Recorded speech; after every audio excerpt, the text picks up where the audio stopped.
Hi everyone, welcome to the fifth episode of Math and Beyond, another podcast. So today we are going to talk with Saad el Morabit about Neutrinos particle and the Ptolemy experiment.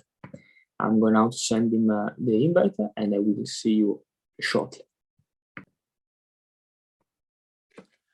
Hi Saad. Hey, Can you hear me? Yeah, I hear you. All right, that's good. How are you? I'm doing well. Just setting up my camera tin. It's been a while since I've actually done anything from home, so it's getting back into the Zoom mood for me. Okay, where are you? Are you in Amsterdam? I'm just in Amsterdam, yes. Okay, great. Yep. So basically, I gave a small introduction. I said you are studying your master in astrophysics and astronomy. More specifically, physics and astronomy. Physics and astronomy. Okay. Yeah, I'm doing more particle physics to be specific. Yeah. Okay. At the University of Amsterdam, you are doing your master, and today we are talking about neutrinos particle and the Ptolemy experiment, right? That's correct. So only one thing on top of that, I'm officially doing a UVA and Free University joint degree. It's the same course, but on two different universities. Okay. Yeah. Okay. So great. Then I say that we can jump into it. And we said the topic of today is the Ptolemy experiment and the neutrino particle. I got to know that the neutrinos are related to the Ptolemy experiment. So I would firstly like to ask you, what are neutrino particles and why are they unique compared to other elementary particles as electrons or protons?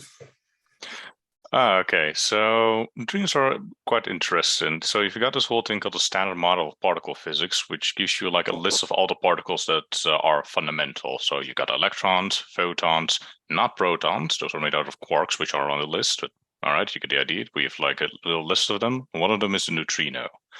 Now, the interesting thing about a neutrino is that they don't really have directly that much effect in our lives. That's because they're a bit of a shy particle. In the olden days, they used to call them the ghost particle, and that's because they interact. Yeah.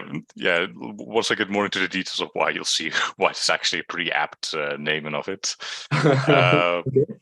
So first, they're actually so lightweight that in the past we thought they were massless. Then we found out that they actually needed to have mass because of another experiment. And they're also so light that we don't actually know their mass. They're the only particles in the standard model of particle physics. I'm including like the Higgs boson, the photon, yada yada, of which we don't know the mass. So that they are lightweight, and they also, because they are neutral, you can kind of hear that in the name, neutrino, neutral particle that's small. It's Italian. That they are also they also don't feel the electromagnetic field, which is a pretty serious deal because this is a bit of a weird way of looking at things. But particle physicists mostly study particles using either electromagnetism or gravity, or that's actually what most physicists do. So the fact that we don't actually have access to both of them now is a pretty serious limitations on both how we can detect them, but also where neutrinos can even appear. Okay. Yeah. So in practice, we mostly just find them through the nuclear force, more specifically the weak nuclear force, which is the reason that, for example, like carbon-14 decays. So yeah, that's the thing with neutrinos. The general thing is that they are part of the family of fundamental particles, but they're also a very special one in the sense that they seem to not want to know that they exist. It does actually have a positive part about it, though, because, for example, if you want to study a star like the sun or something like the Earth, we usually use something like light or another type of particle to do that. With the star, let's look at the sun, for example. If we want to know what happens in the core, we're a bit in trouble because any light that's generated at the core of the sun, and a pretty important part of it, get scattered around. So it starts in the middle, and rather than going straight out, which would mean that it takes like 2 minutes for a photon to leave the sun, it takes like a few thousand years because it's just so hot and there's so many charged particles in there. So, for example, that's a place where neutrino studies are actually super useful because neutrinos just go straight through the sun.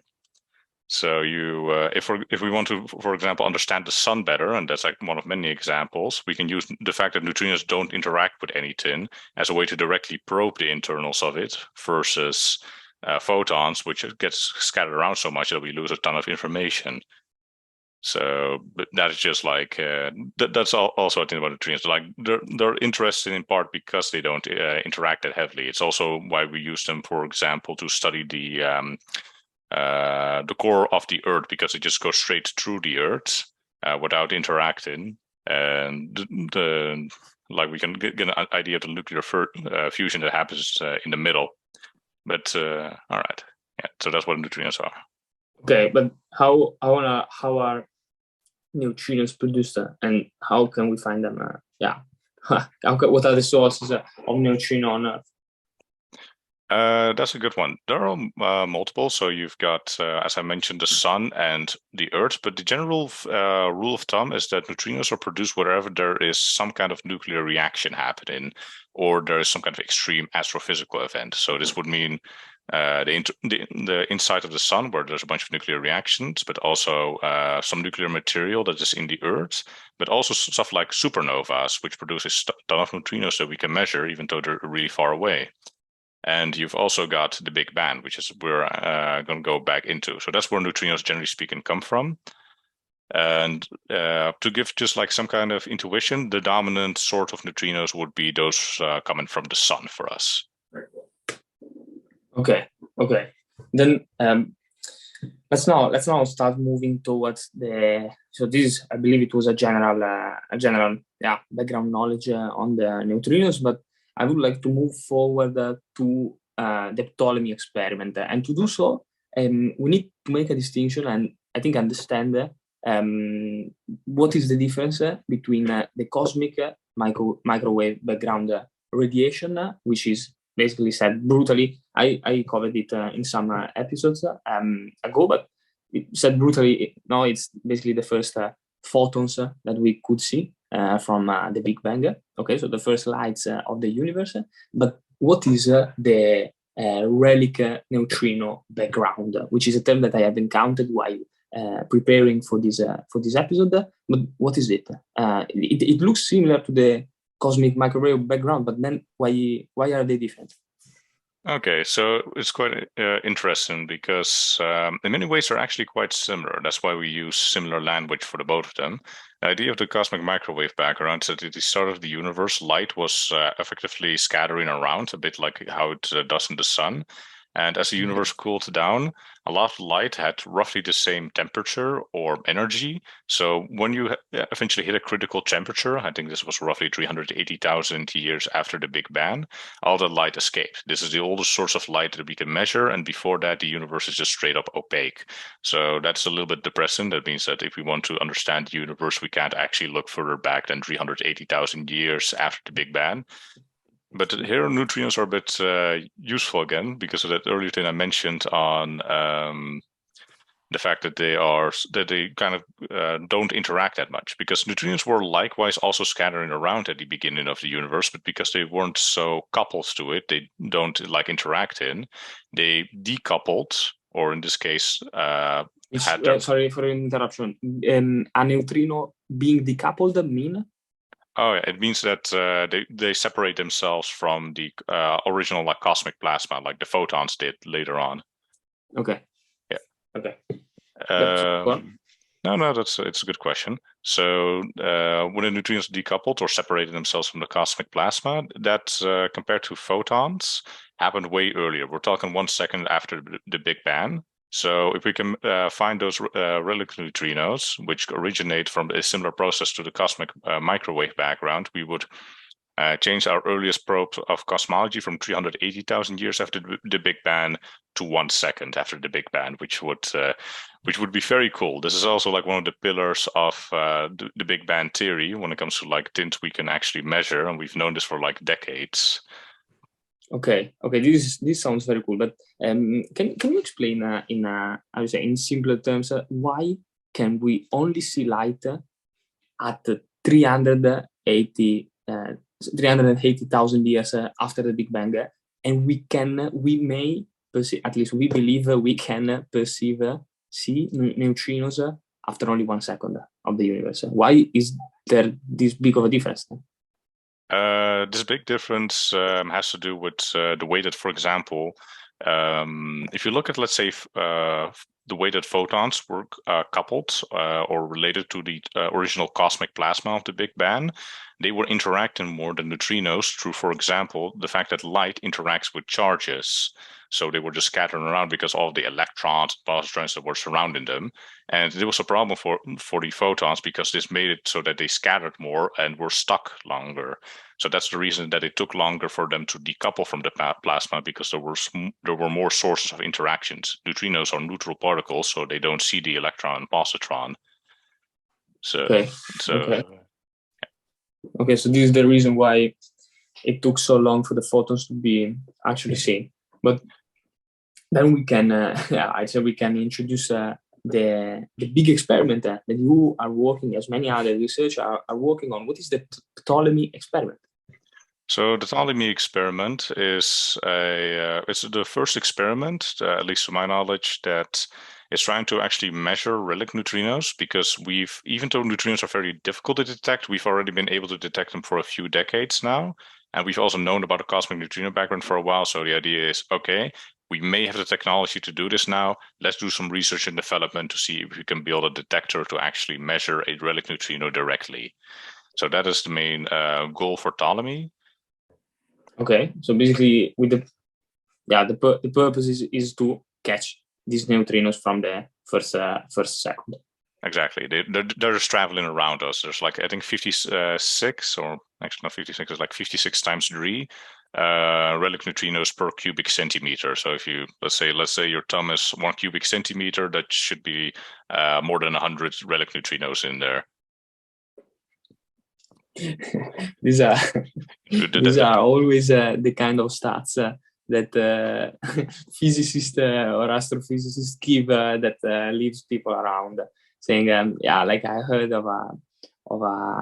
I recall of a YouTube video of on quantum fluctuation, and saying in this room there is a huge amount of quantum fluctuation. I go, wow.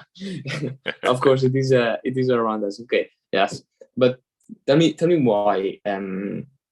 What I think is, I mean, we already have the cosmic microwave background radiation. We already know about those lights, and it is pretty much already, I would say, early in time, and we already learned a lot thanks to this first light. But then why do I want to be interested into the cosmic into the relic neutrino background radiation? Why is it important? So the Ptolemy experiment. So that's a really good question. So this isn't just a matter of trying to set a record so we can, I don't know, get into the Guinness World Record book where it's like, yay, we did something we spent like a few million on all this fundamental research to just get a number down. But the reason is that neutrinos interact differently on a cosmological level than photons. Neutrinos are first, these particles called fermions, which is different from a photon, which is a boson.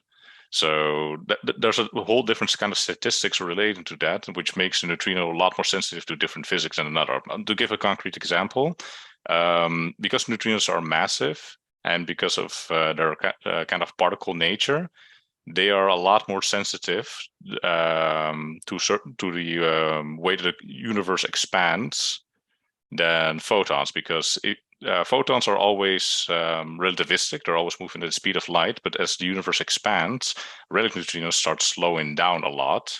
And if they start slowing down, they start interacting with the gravitational field around them, making them sensitive to stuff like dark matter. For example, we're expecting that because our local cluster of galaxies has some dark matter in it, that we start getting a little bit of a clump in due to relic neutrinos having a little bit of mass, and we would in principle be able to detect that compared to photons, which are massless, which are not sensitive to that. So there's dark matter, which is quite interesting. It's also that we can only really make statements regarding the cosmic microwave background 380,000 years after the Big Bang.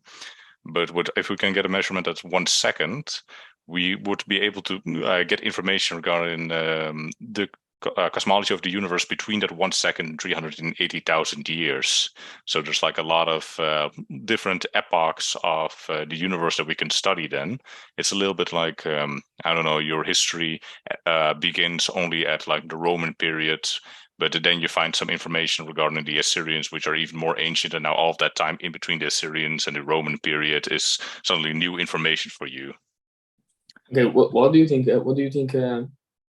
Yeah, this is probably personal speculation, but what do you think we can find out then? Like we are missing. So what you're saying is that we are missing 370,000, 380,000 years of history of the universe, which I believe is it called the Dark Age? There is a dark age, but that's something different. So, but this kind of missing period doesn't have any particular name to it. But okay. So basically, we have this hole in the history of the universe. What we may find out there? What can we see there? So this is going to be a bit of an unusual thing to hear, but we don't actually expect that much new stuff to happen if we actually measure the cosmic neutrino background. But here's the caveat to that. This is a little bit of a kind of consistency experiment where, because the cosmic neutrino background can be influenced by a lot of different physics, we have a certain expectation of, okay, this is how many relic neutrinos there should be in like a cubic centimeter. This is how much energy they should have. And if there's any deviation from that, we know that something happened between that period, and it could be a bunch of different stuff, like the influence from dark matter, new physics, etc. So we don't actually expect the relic neutrinos to be that interesting, but if they even deviate a little bit, we're talking like a very small amount. Any inconsistency is a pretty big deal. That would open a really Pandora's box of new research. Like, for example, I don't know, anything that we can grasp the beauty of? So it could give us a new source of dark matter, for example. If, for example, neutrinos naturally decay, we expect them not to, and if they start to decay, and that would give us some really interesting insight. They could produce, their mass could be turned into a form of dark matter, and if we can both get a measurement of that, we can say that, oh, okay, then of like X% of the universe is just decayed relic neutrinos, and we would then be able to lay claim to a few percent of the universe just being like we would just then know that source a lot better. Okay, so you mentioned multiple times about dark matter. Can I ask you to digress very quickly on what is dark matter? What do we believe is dark matter, and why you are relating it to neutrinos? The reason I'm relating it to neutrinos is partially because I'm a little bit biased. I actually work with the dark matter people at NICEF, so I tend to hear a lot about the topic. That's just like a personal thing that I should have up front. But the reason I'm also adding that is because dark matter is kind of like a error matter that we have, where we see stars or galaxies moving around the center. We see a bunch of like celestial bodies moving around, and it seems that they are being gravitationally pulled by a type of matter that we can't actually see. And this is what we call dark matter, and it's actually dominant over regular matter. So most of the universe, most of the behavior in the universe when it comes to gravity seems to be caused by a matter that we cannot see. And it's a big topic that we can't figure out where it comes from. We know that like a part of it can come from regular old neutrinos, part of it can come from black holes, but most of the dark matter doesn't have a good explanation, and that is something that we're trying to figure out. Relic neutrinos could be related to this because we haven't properly been able to account for them without a direct detection yet. Okay, so I think it's also worth to mention the fact that to give importance to the Ptolemy experiment and to the detection of these neutrinos, I think it's worth to mention the fact that dark matter, this type of matter, consists of 65% of the matter in the universe, or a percentage like that? I think it was less. I think you may be thinking of dark energy, which is a different yes, topic probably altogether. dark energy. Yeah, dark matter. I mean, if I'm just going to give it a Google, okay, I can trust Wikipedia. 85%. 85% of the matter in the universe. Yes. Okay. Yeah. So basically, we are not talking about the abstract thing that occurs once every megaparsec in a cubic inch. This is literally what the universe is basically made of. And so we are saying what Saad is saying is that by finding out about this relic neutrino, we may grasp more insight about dark matter. Is that right? Yes. So I believe this is a good reason why we should be in favor, why we should be caring about the Ptolemy experiment. Yeah, that's true. So personally, and this is also because I'm a biased particle physicist, I think the most interesting thing is that most of these neutrinos are different from different neutrino sources, like from the sun or from the Earth, in the sense that they are probably not relativistic anymore. So they're moving at a somewhat reasonable speed. Most neutrinos are moving super close to the speed of light, which means that the neutrino physics that we'll be looking at are mostly neutrinos that are somewhat influenced by their mass. And the neutrino mass is like one of the big topics right now in particle physics, because we still don't know what it is, even after decades of research. It's just that tiny and that difficult to measure. So we can finally find out how neutrinos interact when they start moving a bit slower. How do we slow them down? So we can start to put ourselves in the middle between the neutrinos, and what can we do? Oh, we don't.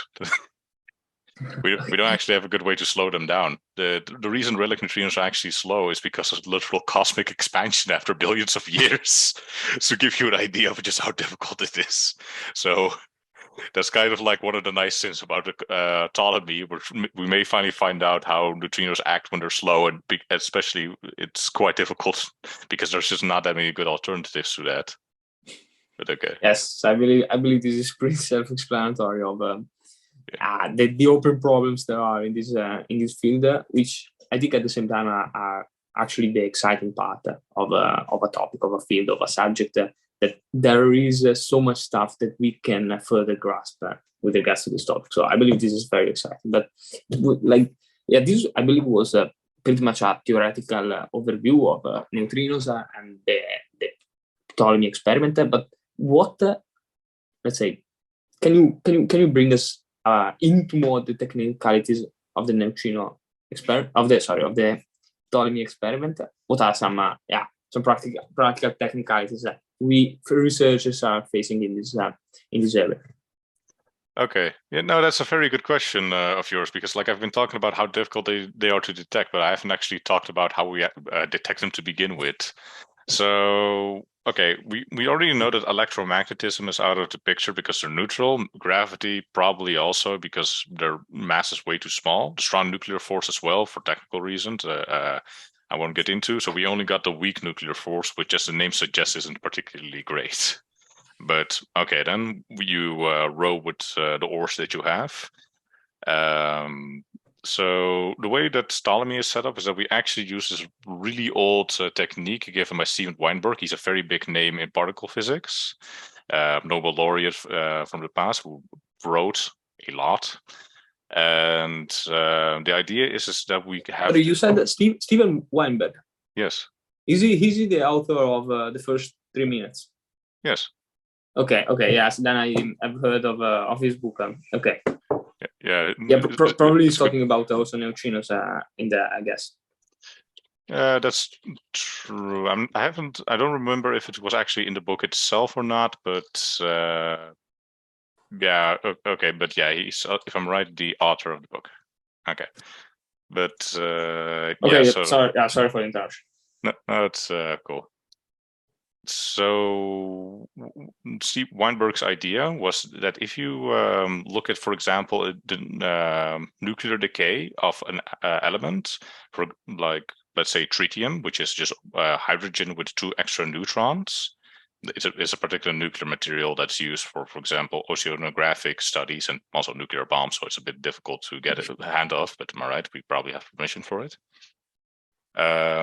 If you look at how it decays, you get three products predominantly: helium, a daughter nucleus. We get an electron, which we can measure, and a neutrino. This is called beta decay, which you might have had at high school, like alpha, beta, gamma decays. And an interesting thing is that when originally people studied this, they were very surprised to see that the electron energy actually varies every time it decays. So sometimes you have a very high electron energy, sometimes you have a very low electron energy, rather than that you have a single electron energy. This doesn't happen for reactions where there are only like two particles coming out of your decay. You want to have a guess what's happening actually? Sorry? You want to have a guess what is happening here? Why the electron energy varies? Look, I may guess so many things which are all extremely wrong, so I would like to say that.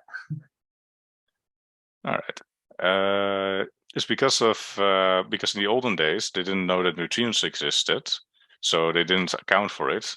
In some decays, there's a lot of energy going to the electron, a little to the neutrino, and in some decays, a lot of energy is going into the neutrino, but not the electron, which is the reason why you get that distribution. If there was no neutrino, the electron wouldn't need to share, so you would only expect a single energy to come out of that.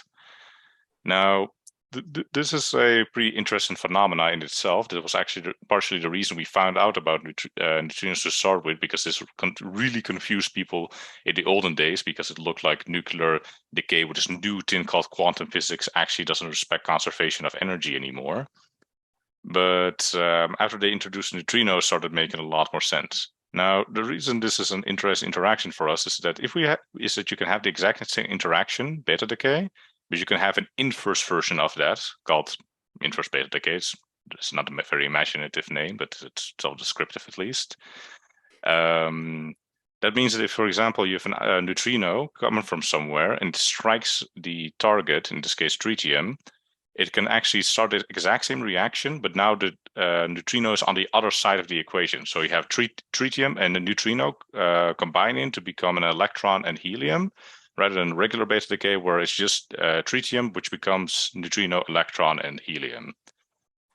The reason this is interesting to us is because if you then measure the energy spectrum of the electron, as you would regularly do, you would find this very peculiar peak of the caused by the relic neutrino, because the maximum energy of the electron is in part determined by how massive the neutrino is. And if the neutrino is in the wrong side of the equation, so if rather than the neutrino mass energy, like E equals mc squared, taking the energy from the electron, it actually gives it to it. It creates a little peak that's just up front of it.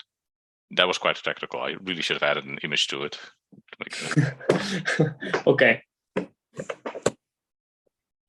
Okay, I understand. So, what struck me was the thing you said before about the fact that we have, at least we thought we had some sort of conservation of energy problem, which I did. I registered an episode a little time ago, which I uploaded on black holes, and we also covered the fact that when a black hole evaporates, we thought, as proposed by Stephen Hawking, that we had some sort of conservation of energy, at least conservation of information problem. But can you elaborate a little bit on that, on the problem you mentioned, so the conservation of energy in the decay?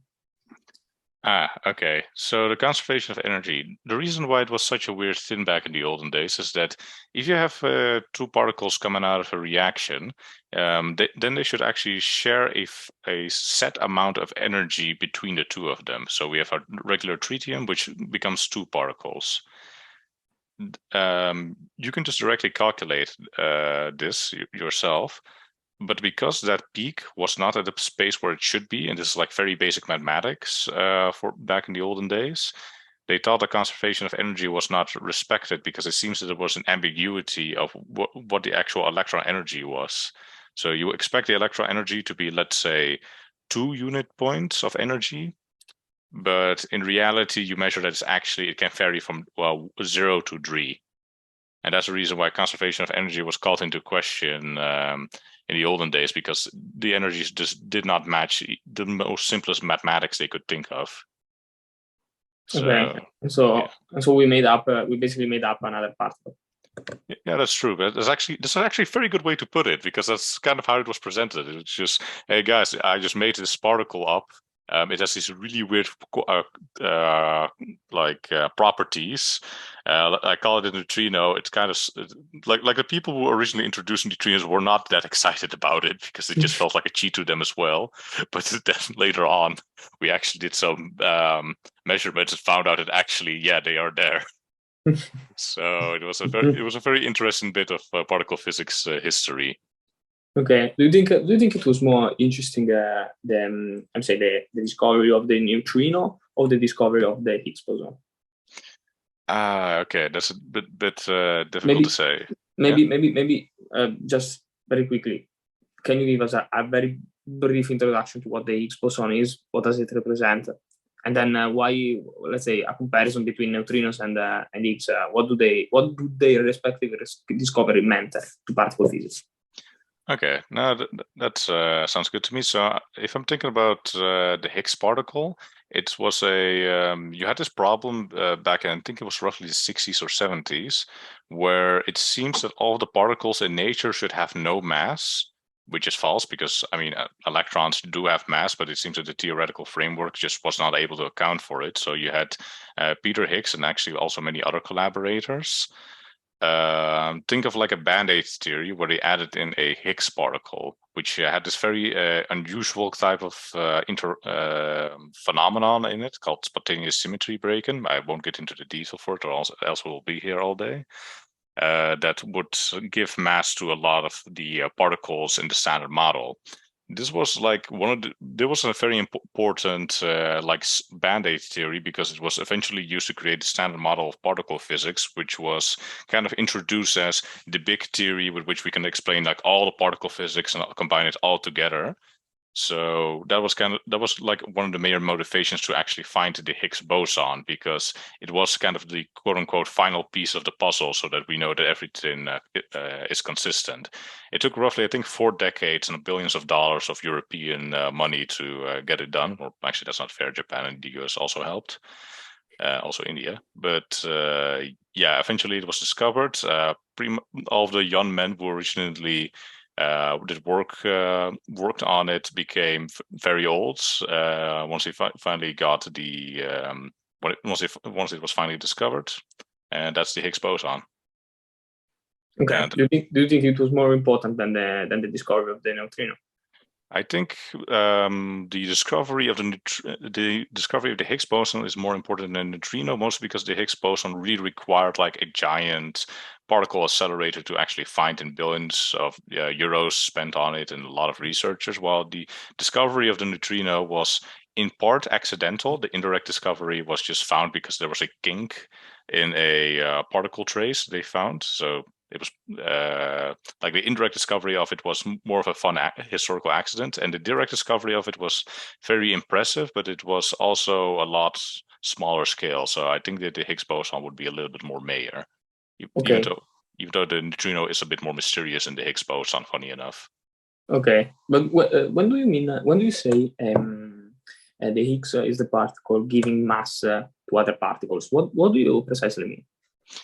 Okay, so the idea is that you have these 4 particles at roughly the beginning of the universe. I think this is like before 1 picosecond of the start of the universe. 1 picosecond is 10 to the minus 12, or like a millionth of a second. And all these 4 particles were originally massless, but then you had like the Higgs boson as well, which was coupled to them. So they were just kind of like doing their own thing at an extremely high temperature. And what ended up happening was that the universe the Higgs boson became a bit unstable. A symmetry within the theory started breaking, and that ended up creating these new terms that would give mass to a bunch of the particles later on. if it is a very this is like the reason why the actual mass generation tends to be skipped over in a lot of popular science explanation, and it was also the reason why it was originally pitched as a band-aid theory. It was more of a story of how mass could be introduced in a relatively mathematically simple way. But Okay. yeah. So I think you may agree if if I'm not mistaken. Do you believe that because this is a topic of some videos I've seen and also some chapter of books I've read that people are basically stating that the universe got, let's say, got created, got in place because of some irregularities in what were the, let's say, the initial condition.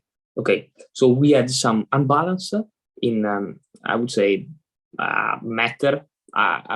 Maybe it is wrong to say, but we had some imbalance and some irregularities, symmetries, as you said, broke, and from there we started having our universe.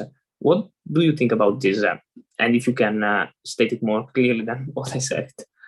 Okay then. So if we kind of go for a Dr. Wu timey-wimey stuff of like the universe being a fabric, the idea is roughly that at the beginning of the universe, or at least close to it, you ended up, the universe was mostly flat, or at least it was close to flat, and you had a bunch of quantum fluctuations which introduced small little perturbations, or better said, like wrinkles in the cloth.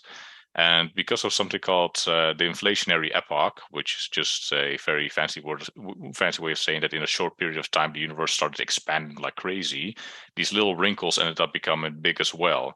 And these little wrinkles are very important to us because if we didn't have those, then the universe would look the same everywhere. But those little wrinkles act as little gravitational pits where stuff like galaxies end up forming inside of. That is actually something that is connected to the Higgs mechanism, but it's not like directly related. There are two different topics. Okay. Yeah, it's I think it's very challenging mentally to trying to wrap one's own head around what really was going on the first 3 minutes, as the title of Steven Weinberg's book. What was going on in there? But yeah, I think your research area is responsible for giving us some of these answers. And yeah, with regards to your work, what difficulties, what challenges do you face? Let's say in your research, and what are challenges that researchers do have when working on the Ptolemy experiment? Okay then. So our ultimate goal is to effectively measure the electron energy within a certain energy range, and the goal is that we want to find a peak in that. So that's like skipping the physics explanation I gave earlier. That's ultimately what we want: just a detector that's really, really good at measuring the energy from an electron. And if we can do that, we can find like a signal that is caused by the relic neutrino. Then we get Nobel Prizes or whatever. That's decades and decades later. The challenge that we have is quite interesting. We want to get a very high resolution measurement of the electron, which you can do with a calorimeter, which is an energy measurement device. It also sounds like very high tech, but you can quite easily just make like a home calorimeter with some boiling water and thermocan. But all right, so the calorimeter that we're using is called a TESS, or transition edge sensor, which is really good. It's quite close to the energy resolution that we actually require to get. There's just one problem with it. The higher the energy resolution you want, so the more precise you can actually distinguish two energies from each other, like one energy point from two energy points, that it doesn't get blurry. The easier it is to saturate the calorimeter, making it pretty useless. So we're kind of in trouble here because we're expecting trillions of electrons coming from the natural beta decay of the tritium, and we're also expecting like an electron coming from relic neutrinos. And now we have like a detector that's going to saturate in no time if we actually just have all of those electrons slamming into it. So that is something that we want to fix through the part that I'm working on, which is creating an electron filtering system effectively. Okay, and what this filtering system is about? The main idea of the filtering system is that if we have an electron that's going in that we actually don't care about, for example, an electron that doesn't have the right energy or is going to give us a bad measurement anyway, we want to get an electron out of the system to not saturate our energy measurement device. So what we would then do is that we set up an electromagnetic field, and then you just have like the Lorentz force law, which is telling the electron of like, oh, go to the left here because there's a magnetic field here. And the idea is that only the electrons that we don't care about get slammed into the wall and vanish, so we don't care about them anymore. And the electrons that we do care about, those go to the calorimeter. That's the idea of the filtering system. It filters out the electrons we don't care for. Okay. So so you mentioned the electron and electron radiation, but how is it related to your work and your research? So this type of electron radiation. So I would have to preface that the filter has this type of filters like very old. Like you have a lot of these types of filters already in experiments in the 60s, and we're using a design that's actually based on Catherine, which is this really big German experiment. There's just one problem with this type of experiment. It's quite difficult to filter electrons if you don't know what direction they are going or how energetic they are. You can still do it, but you won't get the energy resolution that we actually require. Therefore, we have decided to install an antenna at the beginning of the entire filtering process, which measures the radiation produced by the electrons and then tries to estimate in what direction they are going and how fast they are going. So if we can do that, we can update the filter so that it adapts to the electrons coming in, and it just like slaps the electrons that we don't want onto the wall in a more precise manner. It's a dynamic filter. Yeah. Okay. So that basically you are okay. So basically the purpose is for for training this filter. Training the filter. Oh, it's not even training, even though we're probably going to be using machine learning at some point. It's more of a just like actually building a filter that A works and B is also like good. It can actually filter electrons out really well.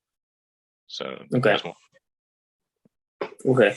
And since when have you been working on the PTOLEMY experiment?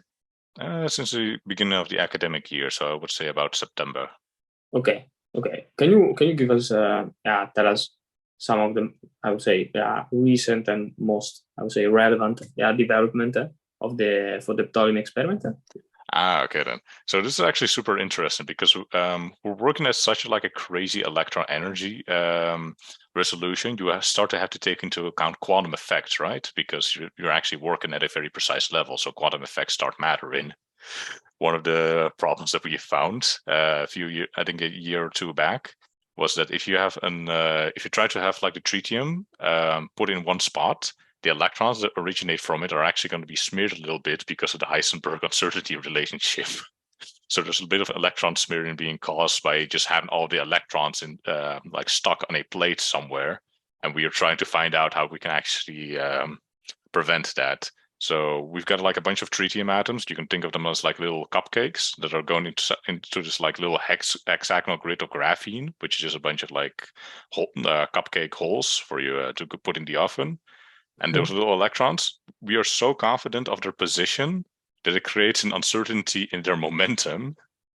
And this uncertainty in their momentum creates an uncertainty in their energy, which smears out our actual signal. Oh. So this is to give you an idea of how absolutely crazy the energy resolution has become. The fact that we actually have to think about this kind of stuff. But how do you deal then with quantum effects? That's a pretty difficult one because, well, one thing we could do is try and reduce uncertainty in the position, but then you would not bind your hydrogen in a good place, and you would just, add in an uncertainty to get rid of another uncertainty, which is kind of a pretty problematic and a way of handling things. It's also not quite certain. We have found some ways to do it, however, but not to a level that's quite necessary. So we've no ways of reducing the smearing, but not enough that it actually is good for us. This could be done through quantum nanotubes, where you can kind of increase the uncertainty in the position through using the nanotubes. Let me think. How would you like properly describe a carbon nanotube? It just like you have just have a bunch of electrons going through a little tube, and you have like a little entire force of the tubes, and we find out if you calculate the momentum smearing from that, it's actually a lot less. Okay. And there's also like buckyballs, which are a funny name for like these carbon molecules, which are just like which look like a soccer ball, and they actually also reduce the amount of momentum smearing as well, which is creating uncertainty in our energy measurement. The thing is, both of these methods have their own problems and also don't reduce the smearing enough. So the current goal is that we're going to find either another method to reduce the smearing, or we're going to use an entire different nucleus, or like a different nuclear material. Okay. Okay. What? Yeah. To let's say wrap that a bit. What do you believe? Are some achievable short-term and long-term successes and results for the Ptolemy experiment? Like, are we hundreds of years away from let's say conclusion, quote unquote, meaning from some let's say astonishing results, or are we about to assist some major discoveries? Okay, so that's a good question. So I think that when it comes to the Ptolemy experiment, this is definitely one of those experiments that will take decades before it can get like a good precision. I don't think it's going to be orders of century, because this is likely going to go higher and higher on the priority list the more we start learning about neutrinos. So I think that's kind of what we can reasonably expect. It's a little bit difficult to say how we're going to solve the problem regarding the target, in this case, the nuclear material. But I do think that when it comes to Ptolemy, if we just go like complete worst case scenario, we don't get the precision high enough and we run out of funding money, then I would say that even then, we have still achieved quite a lot, because we've improved our understanding of how to contain hydrogen particles in an efficient manner, which is actually kind of a general problem in nuclear fusion and just hydrogen storage in general. So that's kind of like a general societal benefit that we get out of that. We now have a better understanding of how to get a high quality energy measurement on a charged particle, which, like, it's difficult to just mention how many fields that helps. Having a high quality electron energy measurement device. And yeah, actually, that's kind of it in many ways. That's kind of the general idea that I have, at least. That this experiment will probably take decades of work in practice, and that it will more likely than not succeed eventually. And that we'll probably get some useful materials out of all of the research and development that we're doing. So hopefully that will be the outcome, even in a shorter amount of time. maybe we will finally be able to find out what was happening, as in Steven Weinberg book's title, in the first 3 minutes. I mean, this is the first second straight up. We're going to the next level. And it's like I think I like the fact that you mentioned the Higgs particle. It's a very good similar experiment in some ways, because it was something we had a lot of confidence in that existed, like relic neutrinos, but it was something that was just very difficult to detect for us eventually. And for us to detect it, we couldn't immediately build a giant accelerator. You had to have smaller experiments. It took decades of work of like small groups, which ended up becoming bigger and bigger, more organization. And I don't know if that's going to happen with relic neutrinos, but I do know that this is just a type of experiment where you can't really think of like what's going to happen next year. You're going to have to think of like that incredibly long stretch. I think my supervisor actually has made a little bit of the dark joke here and there that he's going to be really happy if we can get a somewhat decent result before he ends up passing away. But that is an actual kind of thing you have to keep in mind when it comes to just like these giant experiments. But I also think it's worthwhile. Yeah. How old is your supervisor? Auke Pieter Colijn. He's not like a super like popular physicist like Ivan van Vulpen when it comes to the University of Amsterdam, but he's very popular among the physicists here because of his general lecturing style. So yeah. Okay. Okay. Hopefully that will happen, because probably it will also be within our lifetime. Yeah, within our lifetime. And personally, I don't even really care that much about the exact result if we're actually going to see a relic neutrino once we get it in, because either we're going to get a relic neutrino and we get a new piece of information for our cosmological model, or we don't find relic neutrinos and we really stir the pot with that. So I'm excited. Okay, that's really amazing. That's really enticing to hear. So yeah, I think we can wrap it up here.